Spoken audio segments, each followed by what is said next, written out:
Voilà, de retour, j'ai coupé la vidéo un petit peu inopinément, mais c'est pas grave, hein, j'ai donné l'essentiel des infos concernant l'attaque B, hein, vous avez vu 3 smokes, après c'est une utilisation des flashs et tout, et puis après c'est tout simplement votre brain qui fera la différence, votre brain et votre skill. Maintenant on va s'attaquer au A. Hein. Alors imaginons parce que les mecs en B ils sont trop chauds, ils arrivent à nous contrer, ils sont en reprise les mecs, à chaque fois qu'on pose, ils arrivent derrière à nous prendre la bombe, donc on peut tenter une 3, on peut tenter un 1 pour cette raison par exemple. Après pour d'autres raisons, c'est parce qu'ils sont 3, on sait qu'ils sont 3, que c'est faible, etc. etc. Donc à partir du moment où on est décidé d'aller en A en fait, les deux premiers qui vont lancer le mouvement, ce sera le Tox et la Fumibina. Une fois que le Tox a pu s'assurer, on va dire, a pu avancer ici de façon safe, il va pouvoir commencer à lancer une smoke. Hein. Même d'ici d'ailleurs, on peut la lancer sans problème. Donc en fait, au moment où on va commencer à partir, il y a lui qui va lancer une smoke et aussi une autre smoke qui va être lancée en même temps, que je montrerai juste après. Voilà. Donc on va lancer smoke. En fait, ça c'est tout simplement pour isoler le A3 en fait. Et bien sûr, si on a une flash, on n'hésite pas. Voilà, et en fait, voilà, on va pouvoir reclear, l'enfer, véritablement, s'assurer qu'il n'y a personne. Voilà. Alors très attention par contre au Z parce que le Z va être fumi, mais pas tout de suite. Donc vraiment faire très très attention, essayer de jouer dans un premier temps cette zone là, s'assurer qu'il n'y ait personne. Hein, checker aussi évidemment le site hein, quand on sort. De toute façon en fait, quand vous sortez après, c'est aussi à vous d'avoir une routine au niveau des angles quoi. Hein.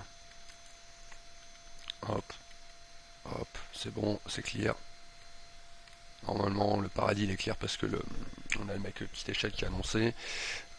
Par contre, on ne sait pas si enfer c'est clear. Donc on check l'enfer. Voilà. On check cette zone. Hein, attention aussi à ça. Voilà. Voilà. Parce que vous êtes à couvert par la fumée. Donc c'est nice. Ouais, donc cette fumée là qui est lancée.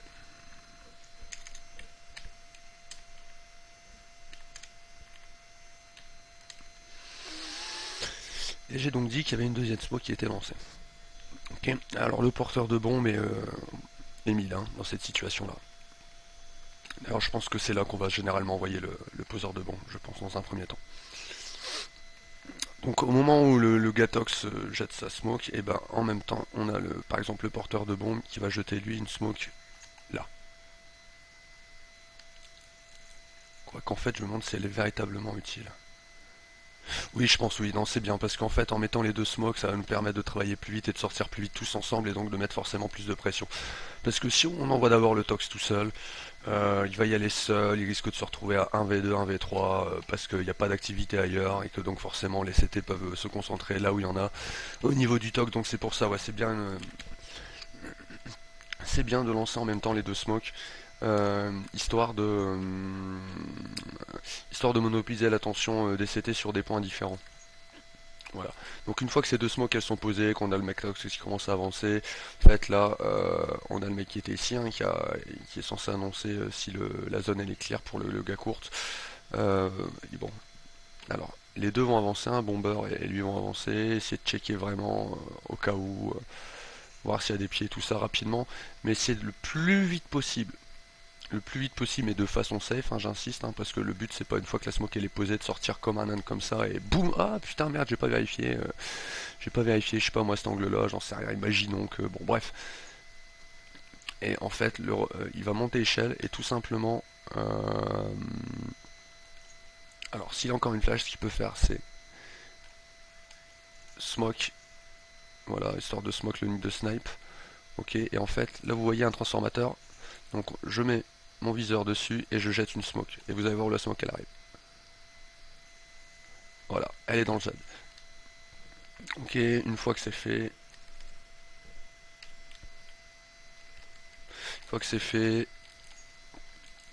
On va mettre une dernière smoke en A2, donc ça c'est le mec train jaune qui va s'en occuper.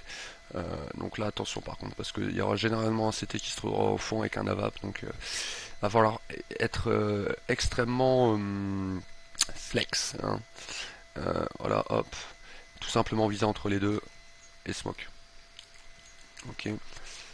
Une fois que c'est fait, bah, ça veut dire qu'on a une smoke à 3, une smoke à 2, on a une smoke Z, on a une smoke en fer qui en fait elle est juste là pour nous permettre en fait de balancer cette smoke là. Alors pourquoi la balancer ici? Bah, tout simplement parce que oui c'est vrai qu'il y a une smoke, hein, qu'on peut lancer depuis cette zone là vers le Z. Mais le problème c'est que les vidéos qu'on a, c'est des vidéos généralement qu'il a dit à moi et comme entre temps Valve a changé un peu la gravité du stuff, elles sont plus valables, il faut retrouver. Donc bref, pour le moment on fait de façon sûre, hein, là ce que je vous ai montré c'est sûr. Voilà. Maintenant, si vous êtes motivé pour vous faire les vidéos de YouTube et trouver la smoke parfaite, le lancer de smoke parfait, ben n'hésitez pas, il n'y a pas que moi, hein, il n'y a pas que moi qui peut faire ça, hein. D'accord? Donc voilà, on a nos 4 smokes qui sont posés, on a le mec Tox qui est en train de clear l'enfer. Une fois que c'est clear, bah, le bomber peut tout simplement passer par là, hop, et essayer de tenter le plus vite possible d'ici, hein. On a smoke à 2, on a smoke à 3. Le mec qui était tox à ce moment-là, il peut se retourner justement apporter une cover ici, éviter que le bomber se fasse kill parce que tu aurais un CT qui aurait les balls de sortir de la fumée. Hein, puis il peut après se rendre tête dans le nid. Voilà. Le bomber, lui, il peut essayer de repartir en passant entre les deux wagons. Il peut repartir par exemple ici, parce que la bombe est posée en bas, il spot les pieds, etc. Ça peut être pas mal, hein. En plus, il voit les mecs sortir à 2 à 3. Hop. Faut juste qu'il fasse attention ici. Euh, ah oui, bon, là je parle de la pose de plante, mais c'est vrai qu'il faut d'abord peut-être parler de qu'est-ce qu'on fait une fois que les fumis sont posés. Donc voilà, je rappelle, Tox, contrôle de l'enfer. La bombe, elle attend le go. Avant ça, elle donne un coup de main en restant ici, mais le plus proche de cette zone-là pour pouvoir passer entre les deux wagons. Ok. On a le mec qui était ici, qui a jeté cette smoke, qui lui va donner un coup de main. Alors, comme là c'est smoke, en fait, où est-ce que ça va venir? Là, là. Ok. Et puis pareil, voilà, le gars qui était courte ici. Ce qui fait que pendant que les smokes elles sont encore là, on peut faire une sorte de. C'est pas vraiment une prise en tenaille, hein, mais c'est tout simplement doubler le 1.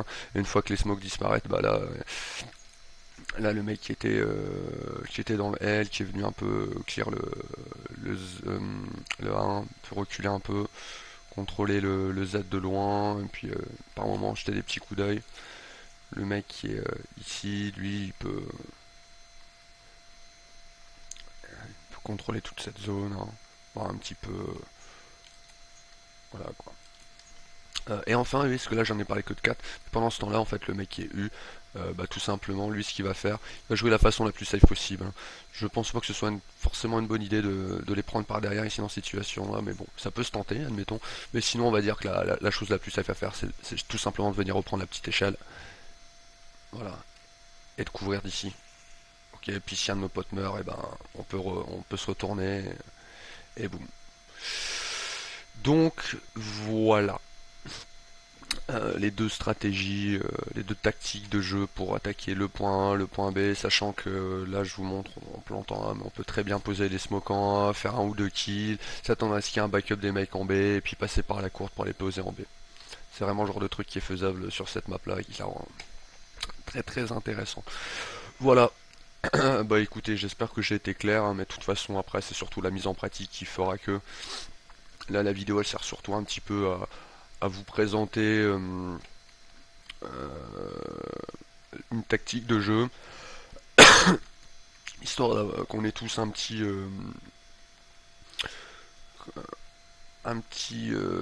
petite marge de manœuvre, hein, qu'on sache à peu près ce qu'on doit faire. Et que sachant ce qu'on doit faire, eh ben, on peut vraiment se concentrer sur notre aim. Et ça d'ailleurs je vais en parler dans une vidéo. Je pense que ça va être intéressant de refaire un petit peu le point sur certaines choses. Voilà. Allez, à bientôt. Ciao.